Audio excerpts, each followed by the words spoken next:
السلام عليكم، ازيكم يا حبايب قلبي؟ عاملين ايه؟ اتمنى تكونوا بخير وفي احسن حال. الجمعة المنتظرة واللي هنتكلم فيها النهاردة عن فيديو مهم جدا، وهو ازاي اكتشف النفس، ودي اول خطوة ابتدي اخدها عشان اطور من نفسي. طيب مبدئيا كده انا ليه محتاجة ان انا اكتشف نفسي اصلا؟ بص، بكل بساطة انا اقرب شخص لنفسي، فاللي هو انا ابقى ازاي اقرب شخص لنفسي وانا معرفش حاجة عن نفسي اصلا؟ تمام. فاللي هو لازم اعرف كل حاجة، كل تفصيل عن نفسي. طيب حد هيقولي انا مش محتاج ان انا اكتشف نفسي، انا عارف عن نفسي كل حاجة. تمام، كل الناس قاعدة مع نفسها 24 ساعة، خلاص لحظة بلحظة، ويعني وروحنا ما بتفرقناش. بس في نوعين من الاشخاص انا عايزة شخص واحد منهم. اول شخص هو كشكل قاعد لوحده، تمام، كتفكير هو قاعد مع أمة لا إله إلا الله، ده أنا مش عايزاه.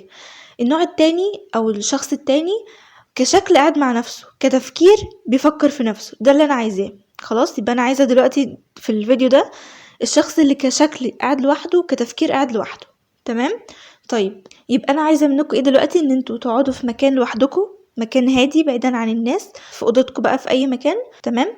وتسيبوا كل حاجة من دماغكم، تفكير في الناس، في اي حاجة، تشيلوا كل حاجة من دماغكم كده. خلاص. طيب بعد ما قعدنا في مكان لوحدنا بعيدا عن الناس، مكان هادي كده، وشلنا كل حاجة من دماغنا، هنجيب ورقة وقلم. لازم معلش، بعد ما جبنا ورقة وقلم وقعدنا في مكان هادي وشلنا كل حاجة من تفكيرنا، هنبتدي بقى ان احنا نتعرف على نفسنا من اول وجديد، هنبتدي نكتشف نفسنا. تمام. عن طريق ان احنا نسأل نفسنا شوية اسئلة هقولكوا عليها دلوقتي، ونجاوب بكل صراحة. تمام. انا مش عايزة اجابة مثالية، احنا مش قاعدين في امتحان، انا جاوب اسئلة، اي حاجة اجابة تيجي في دماغي اكتبها. خلاص. بعيدا بقى عن هي صح غلط، احنا مش هنتكلم في الموضوع ده دلوقتي. احنا هنجيب اي اجابة عشوائية في دماغنا ونكتبها، بس تكون بصراحة وحاجة حقيقية يعني. تمام. طيب ممكن تبقى حاجة من الشرق على حاجة من الغرب، عادي يعني. خلاص، يبقى اتفقنا ان اي اجابة تيجي في دماغي اكتبها. تمام. طيب ايه هي الاسئلة؟ بصوا، هي الاسئلة كتير جدا، يعني اكتر من 30-40 سؤال، كتير جدا. بس انا هديكوا يعني افكار، بس ان انتوا تسألوا نفسكوا اسئلة، يعني كأنكم بتتعرفوا على حد من اول وجديد. ففي اسئلة كتير قوي ممكن تسألوها. خلاص. ممكن ما جاوبش عن كل الاسئلة دي مرة واحدة، يعني انا ممكن كل يوم اخد سؤال، سؤالين، 3 كده. تمام. بس هي الفكرة في ايه؟ في ان انا احاول اعرف كل التفاصيل عن نفسي. تمام. انا ممكن اكتب لكم يعني اهم الاسئله قدامكم، انتوا توقفوا الفيديو وتبقوا تقروها براحتكم او تجاوبوا عنها براحتكم يعني. تمام. يعني زي مثلا ان انا اعرف ايه هدفي، اعرف انا بحب ايه الحاجات اللي بتضايقني، ايه الحاجات اللي بتفرحني، مثلا ايه الحاجات الوحشه اللي فيا، ايه الحاجه الحلوه اللي فيا، ايه الحاجات اللي بتميزني، مثلا ايه الحاجات الحلوه اللي انا عملتها في حياتي. أسئلة كتير جدا. فأنا يعني بما إني أقرب شخص لنفسي، فأنا مفتوح لي أسأل أي سؤال. يعني أنا مثلا لما أجي أتعرف على حد جديد، يعني أنا كبنت يعني أتعرف على واحدة جديدة، ببقى عايزة أعرف إيه اللي هي بتحبه وإيه اللي هي بتضايق منه، معرفش إيه. فالأسئلة بتبقى محدودة. لكن مع نفسي الأسئلة بتبقى مفتوحة جدا، أقدر إن أنا أسأل نفسي أي سؤال وأي حاجة. خلاص. فالموضوع يا جماعة مش صعب، اللي هو مش صعب إن أنا أكتشف نفسي. الفكرة كلها في إيه؟ في إن هي شوية أسئلة بحاول ان انا اعرف نفسي بيها. بالاسئله دي اعرف كل تفاصيل عن نفسي، او كل تفصيل عن نفسي يعني. تمام. وواحده واحده ابتدي ان انا اكتشف حاجات في نفسي انا ما كنتش اعرفها اصلا. يعني ناس شاطرين قوي في الاحباط والكلام السلبي والتريقه والحاجات دي كلها. فلما يجي اسال حد مثلا ايه عيوبك، ياه ده كتير، هاتي ورقه وقلم، ويفضل يعد عندي كذا وكذا وكذا وكذا، ويفضل يعد في العيوب. نيجي مثلا نساله ايه مميزاتك، فاللي هو يفكر شوية، لأنه متعود إنه بيسمع كلام سلبي، يسمع إحباط، يسمع معرفش إيه، مركز دايما على الحاجات الوحشة اللي فيه. فأنا لما ابتدي إن أنا أكتشف نفسي، بلاقي إن أنا عندي حاجات كتير قوي حلوة، يعني أنا اللي هو إيه ده، أنا كان عندي الحاجات دي كلها. تمام. فالاكتشاف النفس، أو إن أنا لما أكتشف نفسي، دي حاجة حلوة جدا، حاجة يعني بتحسسني إن أنا كنت ضايعة كده ولقيت نفسي. تمام. وبالمناسبة اكتشاف النفس ده عامل زي تطوير الذات، يعني اللي هو مش في وقت محدد ان انا اكتشف نفسي فيه، اللي هو انا كل شويه بكتشف حاجات جديده في نفسي. تمام.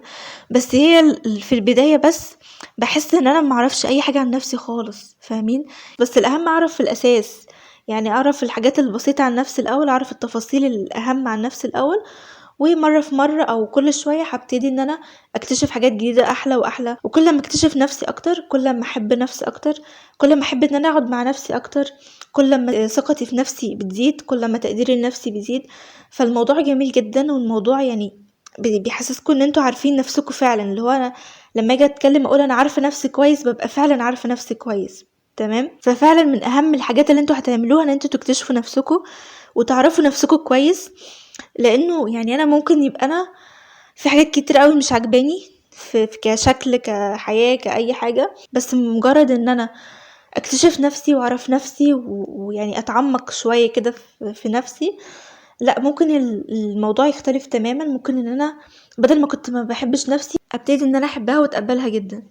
وعلى فكرة لما انا ابتدي ان انا اكتشف نفسي او اعرف نفسي كويس، ده هيسهل عليا حاجات كتيرة قوي من ناحية تطوير الذات او من ناحية حياتي العامة. يعني كفاية بس ان انا عندي شعور ان انا قريبة من نفسي جدا، عارفة عن نفسي كل حاجة. ففعلا بيبقى فيه راحة كبيرة جدا لما انا ابتدي ان انا اعرف نفسي كويس. وده كمان ممكن يديكوا يعني زي ما نقول كده مناعة ضد الناس.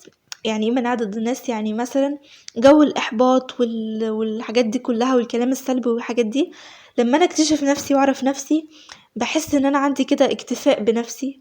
فاللي هو يعني اي كلام حد يقوله مش هيبقى بيأثر عليا زي الاول. يعني انا مثلا دلوقتي لو جيت قارنت ان انا قبل ما اكتشف نفسي كان من اقل كلمة بتأثر عليا جامد، بعد ما اكتشفت نفسي كويس وقربت لنفسي حسيت ان اللي هو كلام الناس عادي. فاهمين؟